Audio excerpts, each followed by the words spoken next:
And welcome back to day 8 of War of the Spark preview. Excuse me on that. And I did miss this guy. I missed Karn getting spoiled officially yesterday. Plus, we got a couple others officially. We got a lot got spoiled today. Got some more story spotlights spoiled. So we'll just get into it right now with Karn, the Great Creator. Karn is a 4 loyalty planeswalker, 5 loyalty.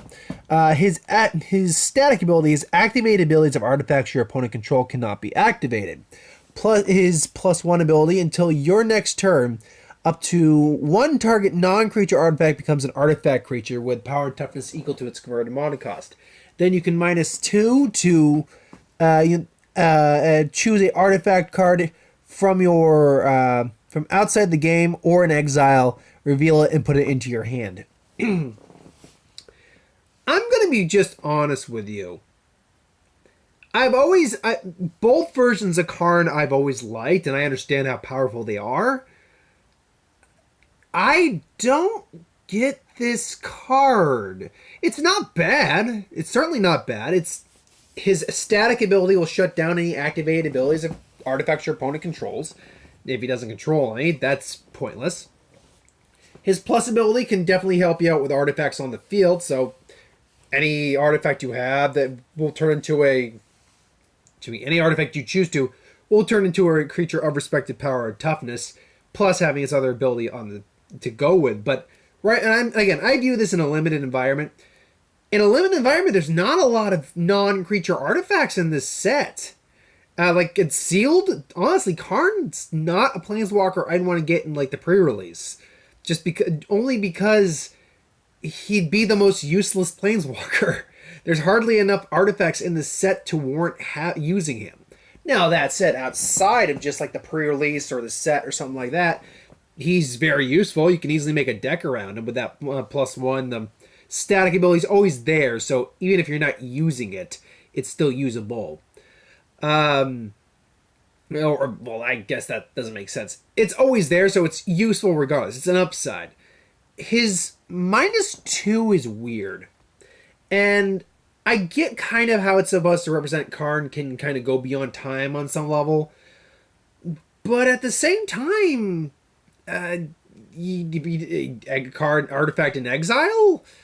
What did you exile? How did you exile it? Why would you exile it? Unless you have him on the field to get it back. A artifact outside of the game, that takes a lot of prep time to go to. I can't say I'm a big fan of Karn. I'm going to be honest. Nissa, who shakes the world. 2 green, 3 of any color for a 5 loyalty planeswalker. Whenever you tap a forest for mana, add an additional forest. That's good. Put +1, put 3 +1 counters on up to 1 target non-land creature you control. Untap it, non-creature land you control. Untap it, becomes a 0/0 elemental creature with vigilance and haste, and it's still a land. And then you can -8 to get a emblem that says lands you control have indestructible. Search your library for any number of forests cards, put them into the battlefield tapped, and shuffle your library. Nissa is pretty good. Excuse me, I just ate something. I ate dinner a little while ago, so my voice is still a little because I got food still in there. But Nissa, I keep saying Nissa or Nissa. Nissa is pretty good. She's 5 for 5, so right off the bat, she's on the curb. Then you just have her static, which is automatically giving you excess mana. Her plus, which turns all of your lands into creatures, and then her -8, which if you can get to it, which is not that hard to do. 8 to 3, basically is going to turn all your lands indestructible, and you're going to get all your forests out of your deck. Now, whether you're in a mono-color deck or not is up to you when using this card. Clearly, she's at her best with being in a mono-green deck, because then you can just pull out every forest from your deck, which is pretty much the entirety of your land, throw them on the field, make them indestructible, and then you can use, the Realm Razor or whatever. Well, obviously, I'm going into Naya colors there. But you get my point. You can use some other land pumping ability to make them horrifying. Nissa's pretty good. Is she amazing? No, I wouldn't say she's amazing. Is she good? Yeah, she's good. I can dig that. Domri finally got spoiled too, and that actually, with the exception of, I want to say, 3 cards, Gideon, Bolas, Niv, that actually would complete the cards that got leaked a while back. But anyway, Domri, Anarch of Bolas. I know what Anarch, I believe, means. It's supposed to be like a rebel rouser, like a rebel, like a anarchist sort of. But 1 green, 1 red, 1 of any color for a 3 loyalty, rare planeswalker, Domri. Creature you control get +1/+0. You can pay 1 +1 to add 1 red or green to your mana pool. Creature spells you cast this turn can't be countered. Or you can -2 target creature you control fights another target creature you don't control. I'll be honest, the -2, -2 is good removal, and you can play it immediately. Other creatures you control getting +1/+0. He's an Anthem. He gives you mana, and he's got removal. He's just a well-rounded walker. That's what I take away from Domri here. I don't know if I could call him the best version of Domri, or Domer, depending how you actually say his name. But I'd say he's the most rounded version I've seen. Like the newest version I have, I actually got him in the pre-release, and he's pretty good. He gives riot to creatures you cast with his effect. He's got good abilities on him. I think that this is just a rounded card overall, and I like it. I do. I can see myself using it if I got it. Absolutely. So then we have to scale all the way up to some of the new guys that got spoiled today. And we got 2 story spotlight cards that got spoiled today. We're now starting to get further into the story finally. So first off, these cards, and it just landed perfect. These 4 here actually got spoiled a while back, but they only just got added because I'm guessing this is when they happen in the story. Makeshift Battalion is 1 white, 2 of any color for a human soldier. 3/2, whenever Makeshift Battalion and at least 2 other creatures attack, put a +1 counter on Makeshift Battalion. And I get it. It's essentially because there's no battalion in this set, the effect from the Gatecrash for Boros. But I get it. It's a makeshift battalion. It basically has battalion on it. And look, it's not impossible, especially if you're in red and white, to get 2 or 3 creatures attacking in 1 turn. Pump that up to a 4/3. You can live. It's not that hard. For 3 mana, 3/2 with that upside ability, that's fine. You need other creatures on the field, obviously, but it's not terrible. Rescuer Sphinx. I like Rescuer Sphinx.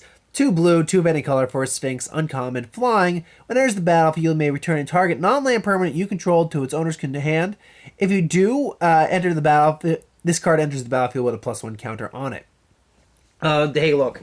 This is a great way to bounce your Planeswalker back to your hand. It's a great way. Any enter the battlefield trigger. It's just a good card. That's the thing. And what's really cool is, if you want, you can activate a Planeswalker's abilities twice with this card. Let's say you have the Planeswalker in your hand, or on the field, you play this card, you got enough mana to play it again, so you activate the effect, bounce it back, play him again, and play the effect again. Short, sweet, to the point, simple, good card, good effect. I dig it. And even as a 3/2 for 3 or for 4, that's usable, that's doable. So then we have, moving on up to the next slide. Grateful Apparition, which is pretty much an upgraded Thrumming Bird. 1/1 Flying Spirit, 1 white, 1 of any color. When it deals damage to a player or Planeswalker, you proliferate. It is literally an upgraded Thrumming Bird in a different color set. I will use it. I will use it, no doubt. Stealth Mission is 1 blue, 2 of any color for a sorcery common. Put 2 +1 counters on target creature you control. That creature cannot be blocked this turn. That will get out of hand fast, because you're going to pump something up a permanent 2/2. Even if it's, let's say, let's actually use Makeshift Battalion as an example. You'll immediately turn Makeshift Battalion into a 5/4 that cannot be blocked that turn. Not even including the battalion. It means you're going to get, unless they have something to stop you, you're going to get 5 damaging guaranteed that turn. And that's just on that creature. There are other creatures in this set that are much larger than 3/2s. So that card's going to end games. I'm going to call it right now. That card will be the card that ends games in certain the pre-release. I dig it. Then you get Domir's signature card, Domir's Ambush, 1 green, 1 red. For a sorcery, put a +1 counter on target creature you control, and then the creature deals damage equal to its power to target creature or planeswalker you don't control. Essentially, you are pumping and fighting. Pretty much a staple kind of Gruul technique. Let's see. Then we have... Oh, and here's we got our story spotlight card here. Awakening of Vitu-Gadzi. I might be mispronouncing the name. But essentially, it's Nissa who awakens the actual statue, if I'm not mistaken. I believe that's what they're supposed to imply here in the... at Nissa's command. Yeah, she actually brings Vitu-Gadzi to life. 2 green, 3 of any color. For an instant rare, put 9 +1 counters on target land you control. It becomes a legendary 0/0 elemental creature with haste named Vitu-Gadzi, and it's still a land. Now, when you combine that with Nissa's ultimate, which makes him indestructible, you could, in theory, have an indestructible lifelinker, not lifelinker, indestructible haste 9/9 on the field. Let's be clear, 9 power and toughness on a 5-mana body is kind of broken on some levels. That being said, there's no trample on it or anything like that. If you had trample and... Oh, crud. There we go. Big Kazu is coming at you. If it had trample on it, then we... Ooh, let's focus that in again. Then we might be dealing with a much bigger powerhouse here. As it stands out, it'll turn into a monster beat stick. Definitely. So, it's a good card. I mean, if you are in green on the pre-release, or if you're just green and sealed, something like that, play it. Martyr of the Cause. 1 white, 1 of any color. For a 2/2 human soldier. When it dies, proliferate. It's a bear with an upside. Can't go wrong with a bear with an upside. And then we get the next card in the story spotlight. Topple the statue. So we get God's Pharaoh's statue. Now we're going to topple it. So yeah, tap target permanent. If it's an artifact, destroy it. For 1 white, 2 of any color, and an instant. Common. Then draw a card. I did like that. Bolas cared little when his statue fell, thinking it was a useful distraction, underestimating the surge of resolve it gave his opponents. Oh no, does that mean Bolas is going to die? I mean, he might, but I doubt that's indicating anything beyond the fact that, whatever, whoop, there that goes. There we go. There we are. By the way, solid. It's a decent card. Decent little bit of removal depending what's on the field. Crunch Wrangler. 1 green, 1 of any color for a 2/1 human warrior. Trample. Con. Trample. Whenever a creature with power 4 or greater enters the battlefield under your control, you put a +1 counter on this creature. It's kind of like Evolve, but... Oh, I'm getting an update on my phone. Really? I must have internet. Oh, sorry. I had an update on my phone there. I'm like, wait, what? I don't have internet access. But I forget, I do get internet access and wait a minute. I shouldn't have had internet access. I don't have it. I'm going to have to look into something on my phone in just a minute. Kronk Wrangler, anyway. It's kind of like Evolve, but it will stack like with the Thundering Ceratok? Yeah, Ceratok. Here, it will activate after that. So there's no cap off like there is with Evolve, but you need creatures that have power 4 or greater, and that's a limited supply you can have on a deck without weighing your deck down with a heavy costing creature usually. It's not bad. You'll probably get at least 1 or 2 activations off it, but it's also pretty easy to kill. So, yeah. Thundering Ceratok is 1 green, 4 of any color for a 4/5 Rhino. Common. Trample. When it enters the battlefield, other creatures you control get trampled to the end of the turn. It's fine. It's not bad at all. Yeah, it's gonna fill out your curb. That's for certain. Chain Whip Cyclops. 1 red, 4 of any color for a 4/4 Cyclops Warrior. 3 of any color, 1 red. Target creature can't block this turn. It's okay. It's okay. I do like the flavor text on this one though. You say 10th district, not rubble belt, but where smash happened, that rubber belt state of mind. Very, very deep, Mr. Cyclops. Raging Crunch. What else a Crunch? Or Cronach or Kronk. I get Crunk. Seeing so much easy prey makes her crazy. See how she snorts and drools? It's like a pig, and they say prey, so it's carnivore. A pig, bear, boar, It's a beast. It's a crunch. That's what it is. 4/3 can't attack. See, I don't like cards that can do that. It's a 4/3 for 3. You could have made it uncommon and just not given an effect, and hell, you could have just made it common. And yeah, there's 4/2s for having the Alpine Grizzly, for example. 4/2s for common. Yeah, those exist. You could have made this common without that effect, and it still would have been. They would have been just fine. But you can't attack alone. It can block at least, but it can't attack alone. I don't like that. You had me, but oh well. Nissa's Triumph. Now we're already 4 triumphs in without knowing the story context behind Liliana's. I mean, we get an idea of what's going on in each of these. We get an idea of what's going on with Chandra's, Gideon's, and Nissa's. But the Liliana one we have is a promo, so it doesn't actually get. So there's no flavor text or any context behind it. Nissa's Triumph, though, is 2 green for a sorcery uncommon. Search your library for up to 2 basic forest cards. If you control a Nissa Planeswalker, instead, search your library for up to 3 land cards, reveal those cards, and put them into your hand. So, yeah. You're either getting 2 or 3. Either way, good card. Last but not least, we got to do. I'm going to save the Raze Boar for last because it's a freaking Raze Boar. It's a Boar God for the love of God. Living Twister is 1 green, 2 red for a 2/5 elemental with no downside, meaning it's automatically good. 1 red, 1 of any color to discard a land, and it deals 2 damage to any target land. You may pay 1 green, return tap land you control to its owner's hand. So I get where we're going with where we go with this card. I get what they're going with is essentially once you, especially late game, you could start returning tap lands to your hand and then start burning your opponent for 2. If anything else, it's a good staller. If you have to, you can start burning away some land, or if you already have enough land to do whatever you need, the excess land you draw can just go straight into the grave and burn people. But I don't know. It's okay. It's not something I love, but I like it.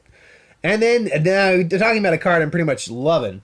Not because I haven't seen cards like it before, but because it's a Boar God. Illharg, I might be getting the name wrong. Illharg the Raze Boar. 2 red, 3 of any color for a 6/6 Boar God.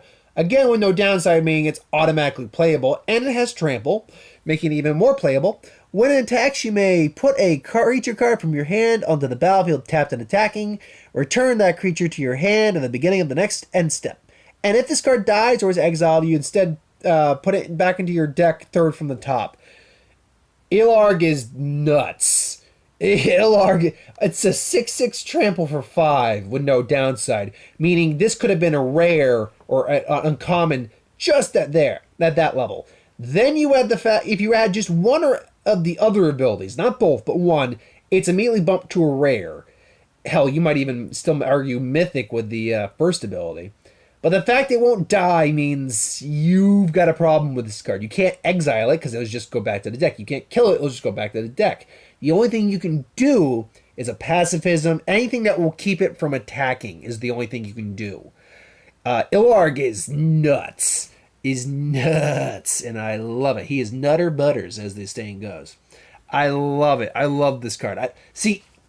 I'm predominantly like, if we're dealing with like dual colors in cards or in a decks, I'm predominantly a blue-green player. I love blue-green. That's my bread and butter.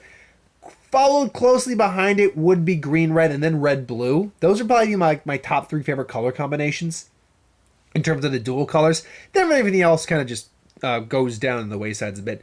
If I'm in red in any way, shape, or form and I get this card, you better believe your ass this guy's going in there. This guy is going to be a bomb. This guy will be a bomb because he will not die. He cannot die. He'll only temporarily die. It's like, no. So, yeah, Boar God nuts, Boar God likey. Anyway, so that's my thoughts on today's spoilers. Answer to say, we also have at least 1 confirmed death so far besides Dak Faden, who died in the trailer we saw. We know Dovin Bond's not making it out of the set. He is going to probably, because Chandra's Triumph illustrates him being engulfed by flames, so he's more than likely going to just go, he's pretty much out of here. So that's at least 1 of the 36 gone. So we'll see how many others don't make it. Thing is, I don't think we're going to see too many casualties this week. Next week, because we're getting into the third act next week, we're only in the second act this week.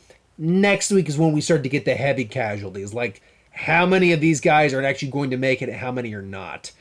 We'll find out. But tune in tomorrow for more spoilers. Thanks for watching. I hope you enjoyed. Like, comment, share, subscribe. As always, you want us to review something, put in the comments below. Let us know. We'll do a review of it at some point. 90s for who would win, Star Wars, Superior Magic, what if, anything I can do on the channel. Put that in the comments below as well. I'll get to that at some point. So thanks for watching. I'll see you next time.